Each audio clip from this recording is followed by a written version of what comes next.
Continuamos con el M5 presenta el foro El Poder de Reinventarse y le damos la bienvenida al psicólogo Warren Ochoa, quien ya nos acompaña. Hola, Warren. Hola y gracias por la invitación. Es necesario aprender a reinventarse y bueno, sobre eso vamos a hablar hoy. Qué bien, Warren.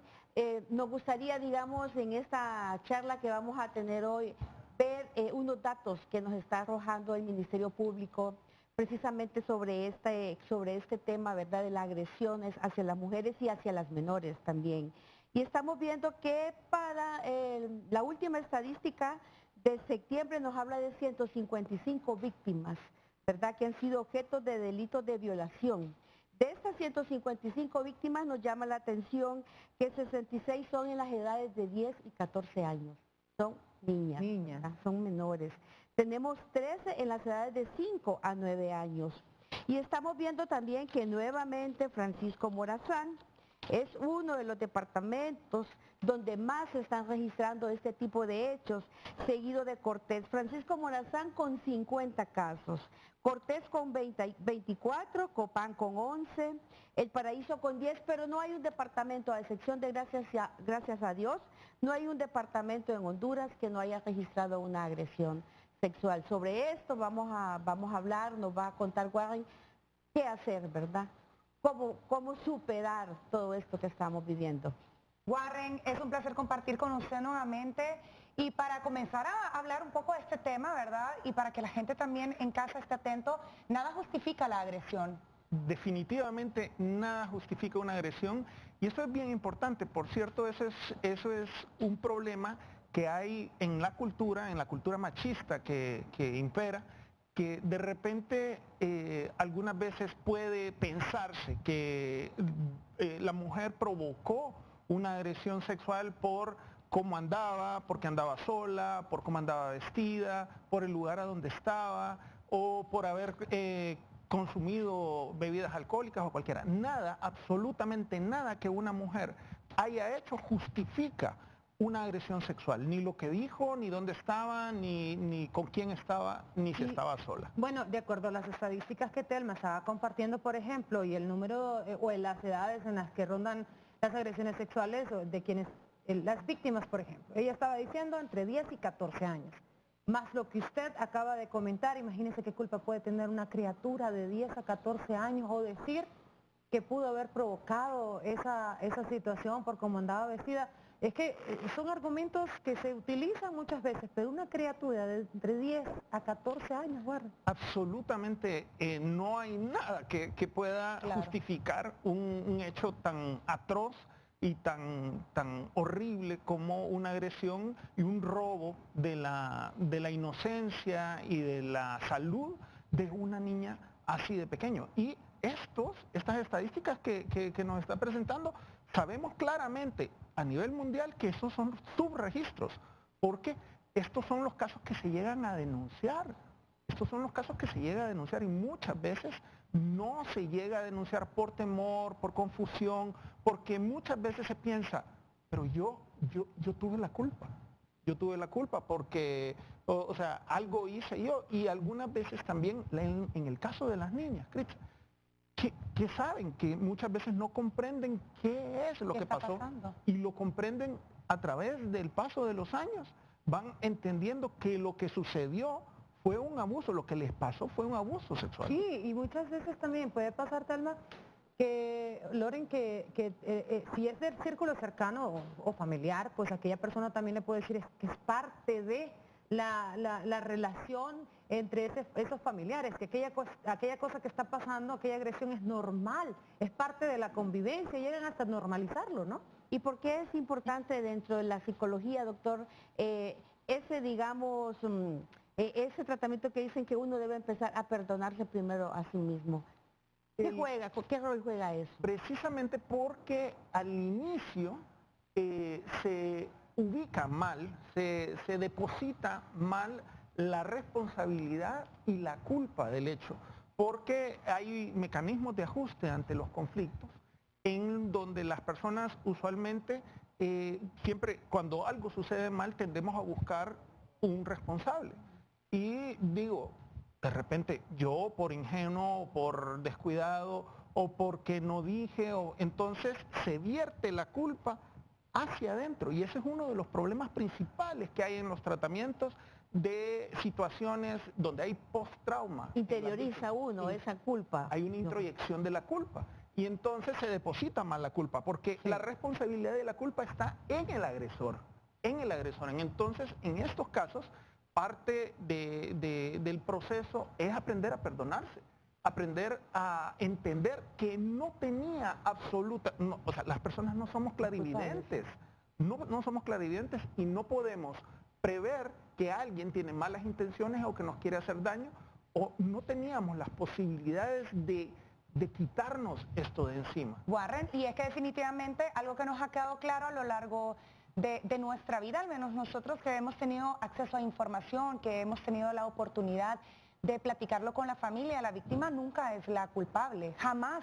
Y bien lo decía usted como experto, nada justifica una agresión, sin embargo, han pasado muchos años, por ejemplo, por citarle una situación, en donde la persona cuando ya es adulta acepta y reconoce el hecho que ha sido o fue agredida sexualmente por muchos años. ¿Cómo lograr perdonarse? ¿Cómo lograr dejar ese sentimiento de culpa a un lado? Bien, en primer lugar, ese proceso primero pasa por aceptar y reconocer qué es lo que sucedió. Que el hecho pasó. Sí, el hecho sucedió porque algunas veces las personas ante el conflicto, algo desagradable, algún sufrimiento tan fuerte, se tiende a reprimir o a negar el hecho, y a veces se oculta, más si fue en edades tempranas, se oculta debajo en el inconsciente, hablamos desde la psicología psicodinámica. Y entonces la persona más bien tiene que reconocer que fue víctima, y yo no tengo responsabilidad, y posteriormente reconocer que el hecho pasó, quitar la culpa de dentro de mí, de mi responsabilidad, y ponerla en el agresor. Y el perdón empieza primero por aceptar que el hecho sucedió y después quitar esa culpa de mí. Luego, obviamente, es necesario aprender a no tener, hay pensamientos mágicos y hay personas que quedan atascadas, porque pareciera que en la vida nuestra lo que sucede es como que queda una pausa. La vida se detiene en ese tiempo, en ese momento en el cual sucedió, o los momentos en los cuales sucedió la agresión, y las personas pasan meses o años en los cuales no están conectadas con su aquí, su ahora. O sea, su mente no está en el mismo lugar en el que está su cuerpo. Hay otra situación que se puede dar, ¿no? En una agresión. Aquella mujer que fue agredida de niña, que no lo contó, no lo platicó, no lo habló, se lo guardó por muchos años y después entendió que aquello que pasó fue tan injusto y desagradable que tiene que romper aquella cadena, hablarlo para poder motivar a otras mujeres a que denuncien. El otro escenario es que en aquel momento que sucedieron las cosas lo habló, pero no recibió apoyo de la familia, de los amigos, de las personas cercanas, de las autoridades, generándole también mayor dolor por aquella injusticia que sufrió. Nadie la acuerpó y la apoyó. Eso le ha creado también un dolor y un resentimiento. ¿Cómo romper ese resentimiento?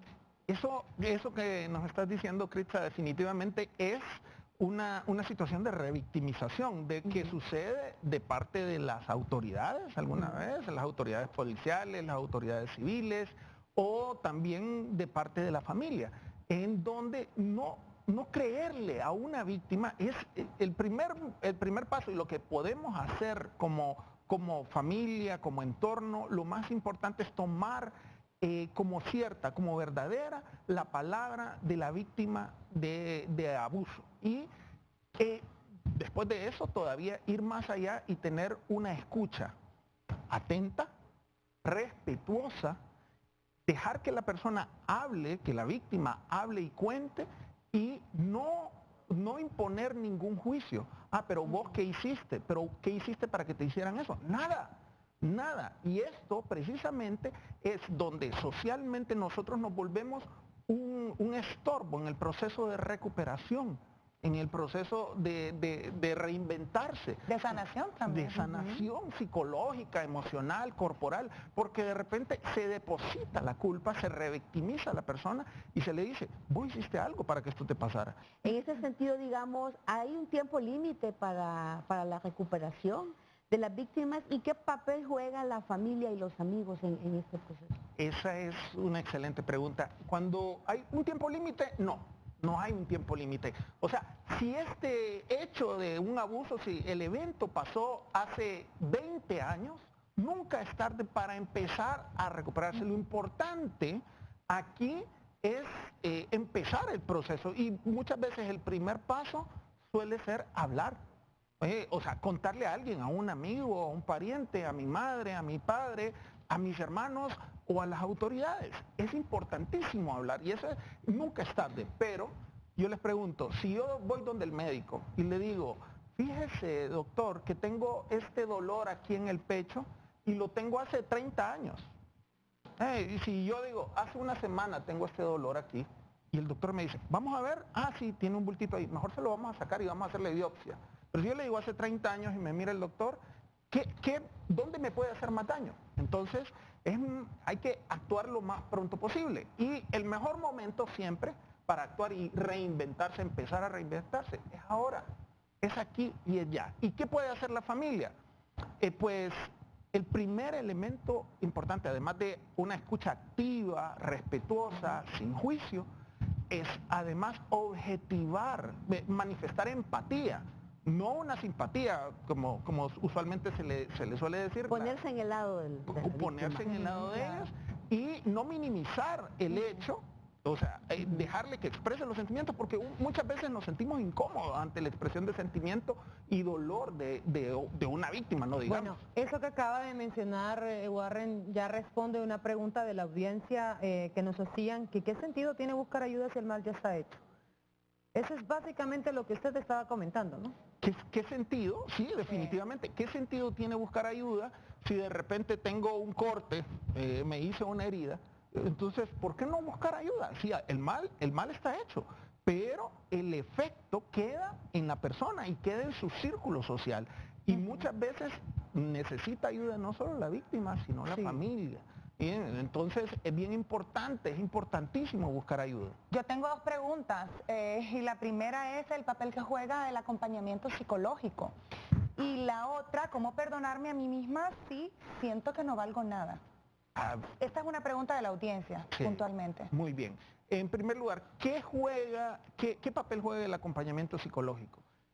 Ayuda a superar las limitantes, que muchas veces son las limitantes de las creencias culturales, las limitantes de los mecanismos de defensa que yo de repente puedo llegar a negar, a reprimir, a proyectar en los demás, a romper mis relaciones, a aislarme. Eso suele ser un problema. Y bueno, o sea, es importantísimo reestructurarse cognitivamente y el proceso de acompañamiento clínico ayuda en eso, ayuda en entrenamiento para dejar ir, para soltar, para resignificar el asunto no como culpa mía, sino como culpa del agresor. ¿Y cómo puedo perdonarme? ¿Cómo puedo perdonarme? Esto es un proceso, en todos los casos es distinto. El proceso de sanación en todos los casos es distinto. Y lo importante es que no tengo que seguir un patrón que me venga a mí de alguien que he escuchado, sino que lo importante es aplicar estrategias que me sirvan a mí para sobrevivir, porque estas personas son sobrevivientes, sobrevivientes de un evento traumático y muy intenso. Entonces, además de encontrar todo un proceso, una red de apoyo en mi familia, en mi comunidad, es importante darme tiempo y encontrar mi propia forma de resignificar este asunto, de reasignar responsabilidades y de seguir adelante. ¿Cómo tolerar a quienes no me apoyaron, a quienes no creyeron en mí, ¿verdad? Cuando hice la denuncia. Y si digamos esa denuncia o si ese hecho me ocurrió siendo yo un menor de edad, o sea, ¿cómo hago? ¿Y qué impacto tiene romper ese silencio en mi estrategia de recuperación? Bien. continuamente está la pregunta sobre cómo puedo perdonar. Hay casos en los cuales el proceso del perdón y el dejar atrás, el olvidar, es un aprendizaje que toma mucho tiempo, porque como les estaba comentando anteriormente, parece que la vida queda en pausa. La vida queda en pausa y puede quedar en pausa semanas atrás, meses atrás, años o décadas atrás. Muy internalizado, ¿verdad? Exacto. El dolor. Y en los procesos terapéuticos y de acompañamiento psicológico suele ayudarse a la persona a enfocarse en su aquí y su ahora, como antes comentábamos, que es aquí mi mente, mis emociones están en el mismo lugar a donde está mi cuerpo. Y aprendo a soltar, a dejar ir aquello que sucedió allá. Yo no soy un evento. Yo no soy un suceso que pasó hace tiempo. Hay un arte japonés, el kintsugi, que es la reparación. A mí me encanta reparar, como en todas las casas estos objetos de cerámica se quiebran mucho. Yo compro ahí unos adhesivos en las ferreterías y me encanta repararlos. Yo he quebrado varias decoraciones que hemos traído de viaje y los reparo. Y tienen más valor, dentro de esta concepción japonesa, tienen más valor cuando se han reparado. Una vez que se repara, se repara con oro. Y esto es parte de mi historia. No quiero borrarlo. Es parte de mi historia. No voy a ocultarlo. Y esto con mis cicatrices y con mis heridas, soy yo. Y encima puedo salir adelante. Yo no quedé quebrada, destruida. Muy bien. Yo puedo reinventarme. Me encanta. Eso que acaba de decir a mí me hace, es que ustedes muy bien saben que yo he compartido mi historia en este foro precisamente y en mis redes sociales. A mí me pasó hace 23 años. 23 años. Y recientemente me hicieron una pregunta: Critza, ¿ya perdonaste? Y no supe qué responder. Porque aquello lo dejé en pausa. En pausa. Es decir, mi vida continuó y seguí fortaleciéndome como mujer, como profesional, sacando a mi familia adelante, pero aquello se quedó allá. Y no puedo responder a la pregunta si perdoné. Porque si lo recuerdo en ese momento y me preguntan por la persona específicamente, yo no sé cómo reaccionaría. Pero no te puedo responder si perdoné, simplemente mi vida siguió y aquello siguió allá, quedó allá. Pero vos no sos ese evento, Cris. O sea, sos mucho más y tu vida ha seguido, no se detuvo. O sea, te reinventaste precisamente. Y el asunto Aunque no haya perdonado. Esto es bien importante porque la decisión del perdón es muy personal. Es muy personal. Lo que sí es encontrar estrategias de sobrevivencia y algunas veces ha servido para muchas personas. Encontrar, por ejemplo, de repente sentirme segura, desarrollar protocolos de seguridad, personas a las que puedo llamar, entornos a los que puedo ir y respuestas que debo tener. Además de eso, también actividad, para algunas personas es actividad física, para algunas personas defensa personal, para otras personas arte, deporte, escritura, pintura, escultura. Y eso simplemente es una tabla de salvación, porque sí, me siento dañada, me siento herida, me siento rota, pensando en el kintsugi, pero luego poco a poco, a través del proceso, me voy sanando. Reparando. Y me voy perdonando al menos a mí misma. Y esto es bien importante. Ya el hecho de perdonar al agresor, eso queda a criterio personal y a través de los años. Y además con una situación tan complicada como esta, por ejemplo, como una violación sexual, se fortalece el carácter siempre y cuando pues se busque apoyo, como lo hemos estado platicando. Warren, muchísimas gracias. Gracias por acompañarnos, gracias por compartir ese mensaje. Y con eso nos quedamos, pero seguiremos platicando con Warren después con esta temática. Vamos a hacer una pausa y en breve retornamos.